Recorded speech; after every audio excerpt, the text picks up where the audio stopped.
पहले भी हुई है, क्या कहेंगे सर? क्या ये घटना हुई जो आपने पुलिस में भी शिकायत दर्ज कराई है? देखिए, जब दिन दहाड़े जुनैद और नसीर को किडनैप करके उनको पीट कर उनको जिंदा जला दिया जा सकता है, तो फिर मैं कौन सी खेत की मूली हूँ। और जो भी ये कर रहे हैं उनके हौसले इसलिए बुलंद हो रहे हैं क्योंकि उनको मालूम कि उनके पॉलिटिकली आइडियोलॉजिकली उनकी पार्टी सत्ता में है, और इसीलिए चाहे जुनैद हो, नसीर हो, या जहाँ कहीं भी इस तरह से दलितों को, आदिवासियों को होता है, तो फिर असदुद्दीन ओवैसी एमपी ज़रूर है, मगर अब उनके हौसले बुलंद हैं। वो लोग रेडिकलाइज हो चुके हैं और उनको लगता है कि वायलेंस के ज़रिए से वो अपने एजेंडे को मुकम्मल कर सकते हैं। तो ये चौथी मर्तबा मेरे घर पर हमला हुआ है, और आप देख रहे हैं कि 10 कदम के फासले पर दिल्ली पुलिस का हेडक्वार्टर है, और ये बाजू ईसीआई है, हाई सिक्योरिटी जोन है, इतने कैमरास हैं। मगर कल 12:30 बजे डीसीपी साहब आए थे, हम उनको यही बोले कि आप देख लीजिए, अपने कैमरास में देख लीजिए, निकाल लीजिए उनको। ये हर बार हमसे होता है। पिछले बार पिछली गेट से हम स्पीकर साहब से इजाज़त लेकर पिछली गेट का परमिशन खुलाए, क्योंकि एक बार अंदर घुसकर हमारे जो डोमेस्टिक हेल्पर हैं, जो 50-60 साल से यहाँ पर है, राजू लाल को उन्होंने पीटा था, वहाँ पर जाकर उन्होंने यूपी इलेक्शन के दौरान में लाइव टेलीकास्ट फेसबुक पर करके पत्थर मारे। अब ये हो रहा है, तो ये मुझे लगता है कि हम लोग और आप न्यू इंडिया देख रहे हैं। सर, किस पर शक है? कौन लोग हो सकते हैं? मुझे नहीं मालूम कौन लोग हो सकते हैं। यकीनन ये वही लोग हो सकते हैं जो नाथूराम गोडसे की आइडियोलॉजी को मानते हैं, जो वायलेंस पर भरोसा रखते हैं, जो रूल ऑफ लॉ और संविधान को ख़त्म करना चाहते हैं और नफ़रत को आम करना चाहते हैं। तो यही लोग हो सकते हैं, मगर इंडिविजुअली कौन है मैं नहीं जानता। अब इतने सीसीटीवी कैमरास हैं, आप लोग अपने रिलायबल सोर्सेस का इस्तेमाल करिए ना, अब के बार तो कम से कम। शिकायत दी गई है। अब ये तीसरा सवाल है। हाँ सर, क्या जो सर्वेंट या और लोग थे, किसी को देखा उन्होंने पत्थरबाजी करते हुए हमला करते तो हम जो है कल रात में 11:30 बजे जयपुर से पहुंचे। 2 दिन का हमारा प्रोग्राम था पार्टी का, MIM पार्टी राजस्थान में। जब हम यहाँ 11:30 बजे पहुंचे, हम अंदर चले गए थे और थोड़ी देर में सोने जा रहे थे, तो हमारे जो डोमेस्टिक हेल्पर है, उनकी वाइफ, उसने आकर कहा कि सर ऐसा ये वाक़या हुआ है। तो हमारे साथ हमारे दोस्त यामीन खान थे। हमने कहा कि भाई जाइए ज़रा सामने पुलिस स्टेशन में इत्तला करिए। और फिर वो लोग आए और देखे, हम तो नहीं थे, जब आए देखे यहाँ पत्थर भी थे हमारे साथ। तो आजकल केंद्र सरकार ने Z कैटेगरी हमको दे दी है, तो वो भी एक बहुत बड़ा हम पे बोझ है। तो खैर वो लोगों ने भी देखा, पुलिस ने देखा, वो उनको पता चलेगा। वो आप लोग अपने सोर्सेस का इस्तेमाल करिए भाई, वो कैमरे में। देखिए, मेरी कोई अहमियत नहीं है, और मैं तो अपने कॉज के लिए अल्हम्दुलिल्लाह इंशाअल्लाह मरने को तैयार हूँ। मगर ये तो देश को सोचना पड़ेगा कि जो लोग जो वायलेंस को, हिंसा को इस्तेमाल कर रहे हैं, इससे देश कहाँ तक मजबूत होगा या कमज़ोर होगा, कहाँ तक हमारे क़ानून की व्यवस्था अच्छी होगी या आम जनता का उससे एतमाद उठ जाएगा।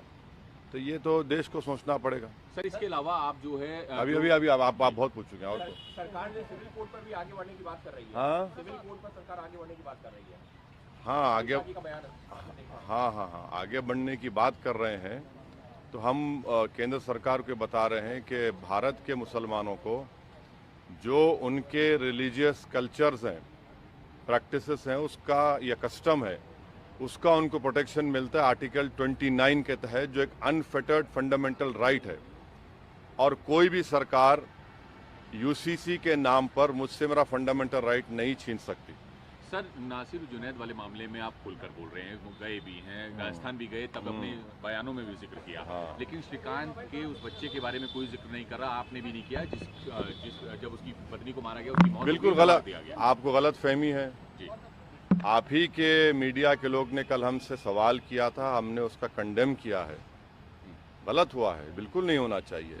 दो गलतियां मिलकर एक सही तो नहीं हो सकता है ना। तो सर आप परिवार से मिलेंगे, क्योंकि आपने जो जुनैद है नासिर, उसके परिवार से भी आपने आप मुलाकात करवा दीजिए, कम से कम फ़ोन से बात करवा दीजिए, हम बात कर लेंगे। वैसे सर नहीं, हम बात करने तैयार है, आप बात करवा दीजिए। वैसे साहब आप कह रहे हैं कि चौथी बार ये हमला है, तो आपको क्या एक बार की हमले के बाद डर बढ़ता जा रहा है आपका? सर देखिए, इंसान जब दुनिया में आप और हम आते हैं ना, तो हर एक को इस दुनिया से जाना है, कोई यहाँ पर रहने वाला नहीं है।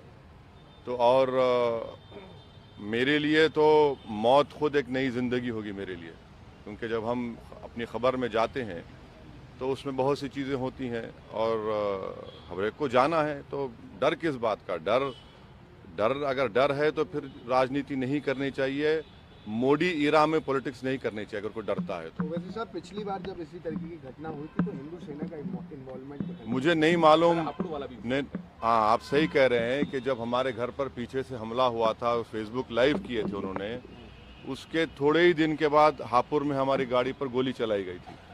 अब ये जो वाकया हुआ है मुझे नहीं मालूम कौन इन्वॉल्व है, ये तो पुलिस आपको बेहतर बता सकेगी वो CCTV कैमरास देखकर। मगर यहाँ के कमिश्नर पुलिस को और केंद्र सरकार को देखना है कि अगर एक MP के घर पर ऐसा हो रहा है तो क्या मैसेज जा रहा है। सर आप कहते हैं लोग रेडिकलाइज हैं?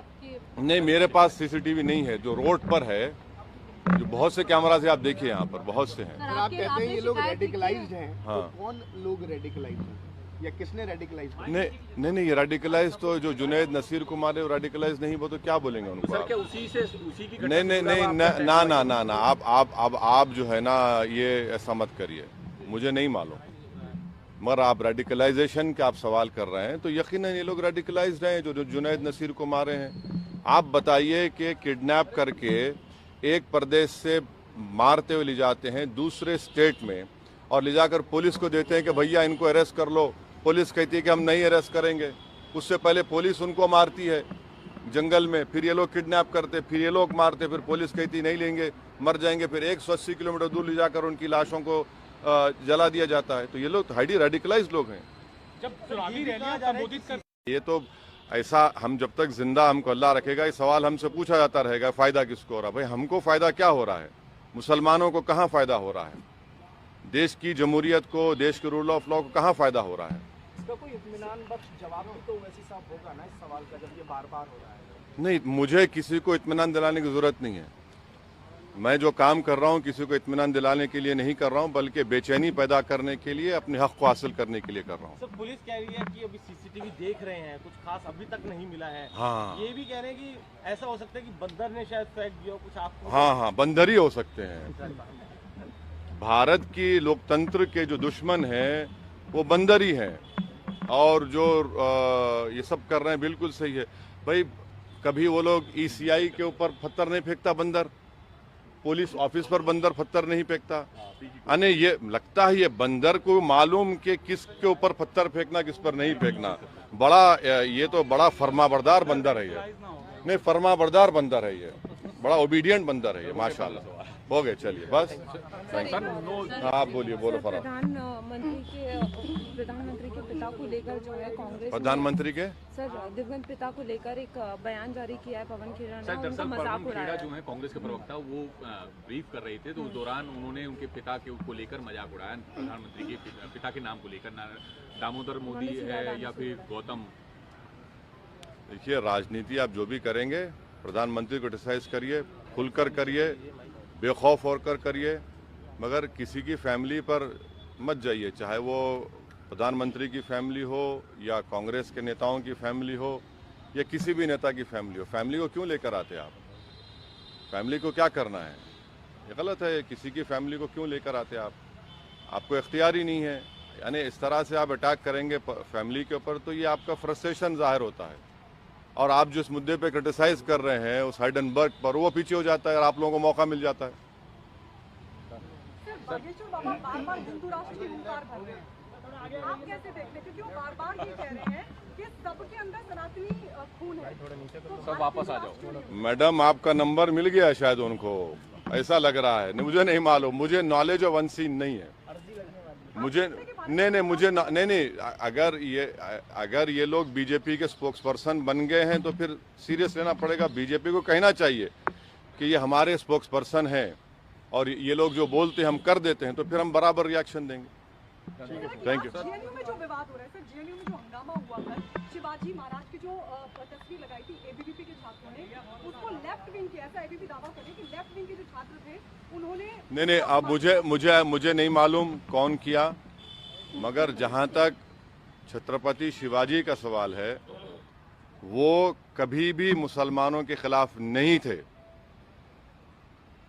और अगर किसी को हिस्ट्री पढ़ा है तो ये बात कहेगा, छत्रपति शिवाजी के जो दादा थे वो मलिक अंबर की फौज में थे, बल्कि जनरल थे, और वो एक बहुत बड़े सूफी को मानते थे।